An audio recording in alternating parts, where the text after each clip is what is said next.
Let's take a look at DeMusliM versus our wonderful and much beloved Wham01. A bit of a fast forward. Looks like we're speeding through here to catch up, and I think that was it. Yep, no need for a speed cast here, guys. I say, well, right. it looks like they got the achievement, and they're good. There we go. Now we're up to date. Let's get ready to go, Lidakor, because it looks like we've got a Delhi mirror matchup to open this one up. Indeed. Spawning in on the left side of the map is going to be Wham01 playing in blue, and right side, representing Team Liquid, is going to be DeMusliM in red. DeMusliM got into this set defeating a fellow Brit that was Recon, whereas for Wham01, we have already witnessed him taking down Kasva 3-0 in the previous round. In that setup, though, we didn't see Wham playing with a Delhi Sultanate. That was banned by Kasva, so this is going to be the first time this weekend where we see Wham playing with Delhi. And keep in mind that DeMusliM Recon series went all the way to 5 games. DeMusliM able to come out ahead 3-2 in the end, but shows you the promise that there is here in the monthlies and the weeklies. It's not just as simple as DeMusliM and Wham. Oh, all these names from Golden League's top 8 are just dominating again. No, there are people nipping their heels ready to take that crown at any moment. Let's see who's going to be able to be dubbed King of the Delhi, though, because these two players, you don't see it as often at the moment. You have to actually look for their smurfs or look far and wide. Sometimes the case of DeMusliM to find him doing a Delhi game, but they both have some interesting understandings. I'm actually quite excited because I think these two have very emergent styles of gameplay when they pick the Delhi. A lot of players have a kind of clear path. They commit to it, 20 minutes of clear gameplay. I'm always going to build this landmark. They plot it out at the beginning. These guys are very reactionary, and I got to say, that is the way you want to play when you're playing Delhi. There's some remarkable strategies you can access. One most notable to me is something that we don't get to see often in other matchups. It would be the forced march that I actually have recently dubbed the elephant catcher, because we know Delhi love their elephants, and if there's one way you can easily catch them, it's definitely with doubling the speed of your infantry.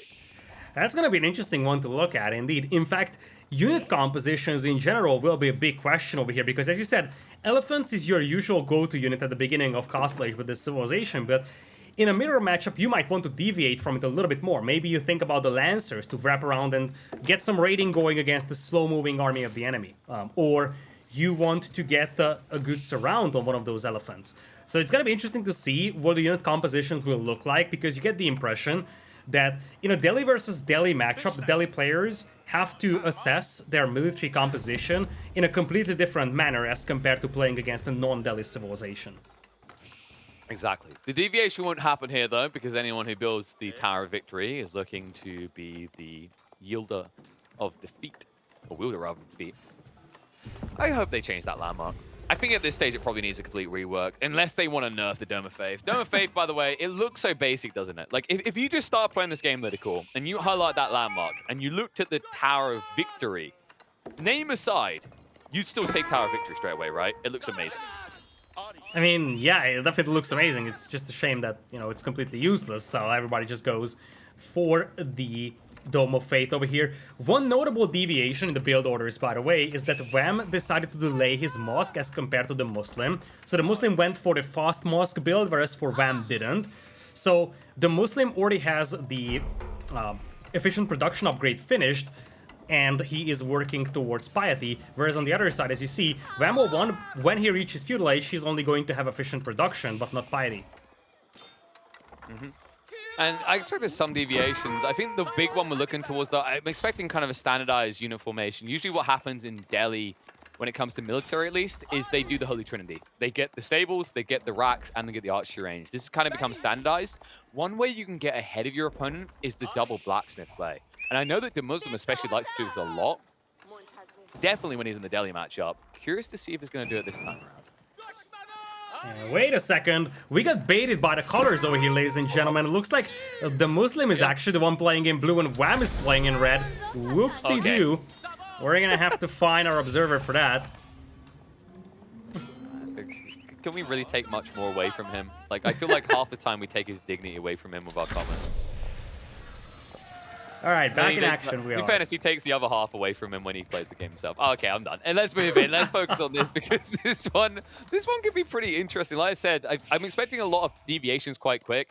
It seems like nitpicky details, what I just said about go blacksmith first and still get all 3 production buildings. But it puts you ahead on the tech. And if you're up on the tech, let's say you've got 20 horsemen out, but one side has 1 extra damage, that fight is going to be actually a lot more one-sided than you think, because logically you win out the trades quicker, and it allows this snowball effect where if you're a 20-20 horseman to begin with, by the end of the fight, you know, you could actually still have 8 or 7 in the field when your opponent is wiped entirely. So I think the double blacksmith play is definitely the way to go when you're playing this type of matchup, and DeMusliM is, as expected, going to do it. Yeah, I agree with you on this one. As you said, that power spike, one decisive engagement can easily snowball the game. This is one of the most snowballing mirrors out there. Just think about it this way, as you said, if you have that one extra attack over your enemy, you might take a fight with relatively even numbers and you win. You still have 8 horsemen alive, your opponent has none, and suddenly you have all the map control allowing you to pick up those sacred sites. So, as you said, being the victor in one of those decider engagements could easily win you the game by itself. And the build from Wham, like, I'm curious to see what he's going to be going into, because it looked like he did start off the stables, so he'll get the first units out, and this does make sense. Wham, the interesting part about him is, I'd say, he's less aggressive than his bro, but that's kind of a bait when you get in the deli. This is where I actually feel like he's a bit more quick than his brother to get into your base, and we saw it already against Kazva. I end up seeing it again against DeMusliM. Looks like we got some horsemen out already for Whammo 1, whereas for DeMusliM, none of those are on the battlefield, and sure enough, blacksmith upgrades are gonna help you, but when you do have idle time on your villagers, that's going to slow down your production of scholars. That could be a source of concern, and keep in mind that you can heal all these horsemen up here, so as long as Wham is not losing any of those to the town center fire, he's gonna be able to get back to full HP. As I'm saying that, he might lose one of those horsemen. Typical caster curse coming into play over here.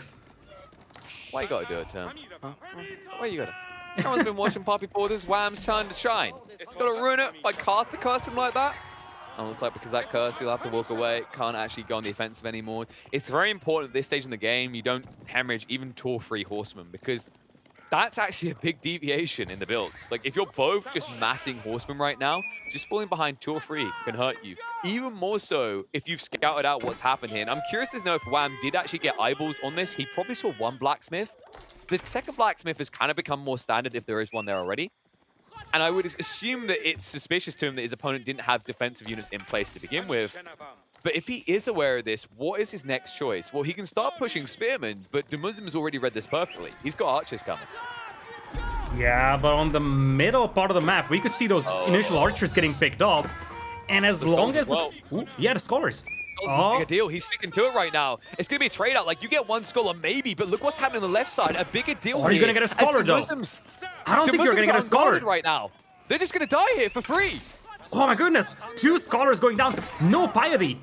We discussed this before. One of the players did not go for the fast mosque. That means that you don't have piety as you're moving out, and DeMusliM is gonna get punched in the face for that. Wham has it, DeMusliM doesn't. That extra 40 HP could have been a difference between the loss of those scholars or keeping them alive. And now Wham is in a great position. He's securing this first sacred site, ready to wall it off.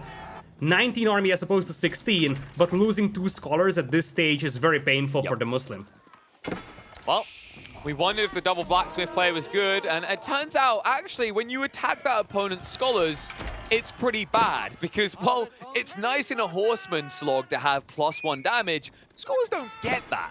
They'll benefit from the extra armor, but when they're being wailed on like that and ignored, neglected the way that DeMusliM done, they can't do anything. And as a result of that, yes, you can say that DeMusliM has the better composition of archers and horsemen right now. And sure, the spearmen get limited value, but look at the horseman count and look at the scholar count now. Wham is in a situation where he can leverage his scholar healing on the front line better and has enough horsemen to stabilize a front line to keep you at bay. Yeah, that's exactly it. With the help of the scholars, you can just overrun everything that DeMusliM has. This being said, for now, Wham is going to call off his forces. He's regrouping though. Like, he's, of course, playing this one patiently. He's conscious about the fact that he cannot lose the decisive engagements that can easily snowball a game. He's just waiting for those scholars to catch up for the healing. Might even wait for some more reinforcements to trickle in. I love how you said, like, he's going to pull back the forces. Then there was one guy who had to break formation. There's always one rodeo cowboy who thinks that he's the next die-hard hero. Ugh. I hate it, Lidakor. Why can't they just follow orders here? Oh, wow. Off the back of this, though, still keeping that free scholar lead. Sacred Site capping coming on the south side. The walls are slowly going up. And although he got blocked on the center this time, remember that DeMusliM isn't getting rid of these walls. So if he loses a fight on the center now, next time Wham will complete that enclosure and lock in all 3 sacred sites. And Wham was happy to take that trade. As long as DeMusliM is securing the central sacred site, it gives a window for Wham to wall off the south and north. That's the idea here.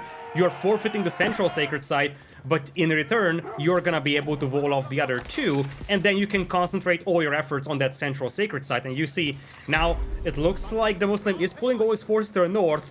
Wham is gonna have to bail on this one. He's being outnumbered pretty badly here. And Wham is being greedy. He's saving up. Look at his resources right now. He's not instantly reinvesting them. Looks like he's going to fix it now he sees that the horseman count is like this. But he was thinking for a sec, can I get away with it? Can I maybe just... No, don't think about it for a second.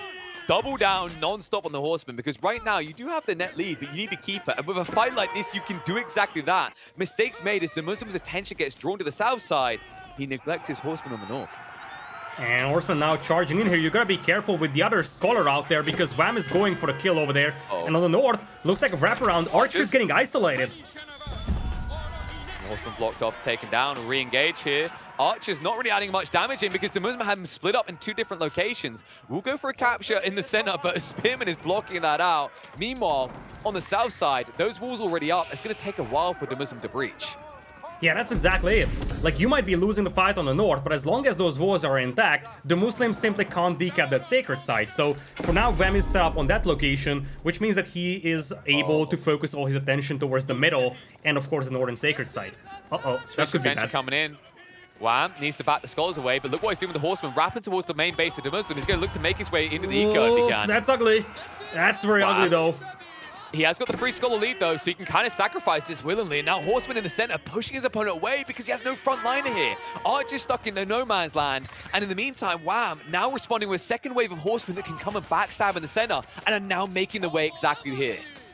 And Wham is playing this one greedy. He could have twice the Horsemen that he has right now, but he wants Castle Age out here. He is going to lose his Scholars, he's going to lose his Horsemen. But we have seen this in the previous set that he has played against Castle. He's willing to sacrifice units for the sake of just buying time for himself for a tech up. And that's exactly what we're seeing from him. Triple Stables is the name of the game. We're going to see Lancers hitting the field very soon. And they need to hit the field soon because now DeMusliM with a notable military lead. Wham does sacrifice a lot, but keep in mind that DeMusliM is nowhere near ready for his tech up. He's getting control of sacred sites, but heavily delayed here. And Wham, he even found the berry line. The backstabbers, that's why they didn't come to the main fight. That's what we were talking about. They were slashing the backside, and now DeMusliM finds his economy slashed down 8 behind Wham. I was just about to say how good of a position DeMusliM is, because if you take a look at his resources, he's going up to Castle Age himself. But then I saw all those dead bodies lying on the ground, and that's it. He is actually without tech stalls. How many times have we seen that? Now he's adding that, but it's just too little too late. That tech stalls could have saved so many villagers. And now DeMusliM is gonna be banging his head against the wall because he was in a good position. He had a massive army lead over the opponent, only being behind by like a minute into Castle Age, but now he's down by no less than 11 workers. And this is the pristine reaction of Wham. What happened there is he actually peeled the Horseman off to the west corner, wrapped around towards the base, thought about diving the TC, but couldn't see any eco. He then began to wrap north to the sacred site where he was losing 3 of his Scholars. When he realized he'd be too late, he tried to join in on the central fight, but on the way, discovered the berries most fortuitously, and that is why he was able to snipe out so many villages, because Wham was always seeking a value target with that second splinter of Horsemen, knowing that he might not be able to win this never-ending slog in the midfield, but he doesn't need to, because he's taking up behind it all. Lancers now hitting the field over here, getting overrun though by the Horsemen and the Archers. And keep in mind, DeMusliM himself is up to Castle Age over here. If he can successfully deny relics, this could still work out fine for him. You see, he already has 2 working on the way back home. 3 on the way. 3 relics, yeah. 3 on the way back home. This could be big. 4 relic grab. You're just counting with Lidakor now, folks. Every time he says the number, it's 4. There's a new one to get. Not quite 5, because one's already banged, but that's still a big pull for DeMusliM for a guy who was behind in his tech up. Yeah, but keep in mind, he had the army, so he had map control. He knew that he has map control. He knew he had the army, so he could move out towards those relics, and the moment he hit Castle Age, he could pick those relics up, and that's the reason why he's the one bringing all of those back. Looks like some of those Scholars will get intercepted, though. Yeah, it looks like 2 of them should be intercepted here, as the Horseman should be able to finish on the south side. So DeMusliM only going to be able to net himself 2 here as he's stuck on the spot. That one will still have to be contested, so 2 apiece guaranteed and 1 to fight over. Wouldn't have it any other way. Yeah, Lancers, though, getting some really good value over here, and DeMusliM's military numbers actually disappearing from the battlefield. He's down to 3 horsemen, down to 11 archers, and that is the consequence of losing all those villagers and the food. Replenishing the army is much more difficult. You do have the gold income from the sacred sites, now from the relics even, but how about the food? Hold up, another important detail here. Wham did go for House of Learning, right? It hasn't been 5 minutes. There's no way he's got... Did he forget to research Home Blades? Oh god, it runs in the family. Oh man, it might actually be in it's queue. underway, it's underway, it's underway. Yeah, it just... Okay, it wasn't shown because the text on the right side, there's just too many, thank god. Whew, whew. So this is going to be very important because I'm expecting, forced marches should also be coming alongside this for Wham. And that's when we get to the gap close. You can switch over to man-at-arms. But in the meantime, these Lancers in 2 minutes are going to have their damage juiced up. This is a returning issue. Being late to notice all your villagers being slain is a returning issue for DeMusliM. And now look at this. 29 villagers as opposed to 52. The second time in a game where by the time he noticed his villagers were getting slain, it was too late. And now his eco has completely collapsed. This might be game. And it will be in the coming minutes if DeMusliM continues in this direction.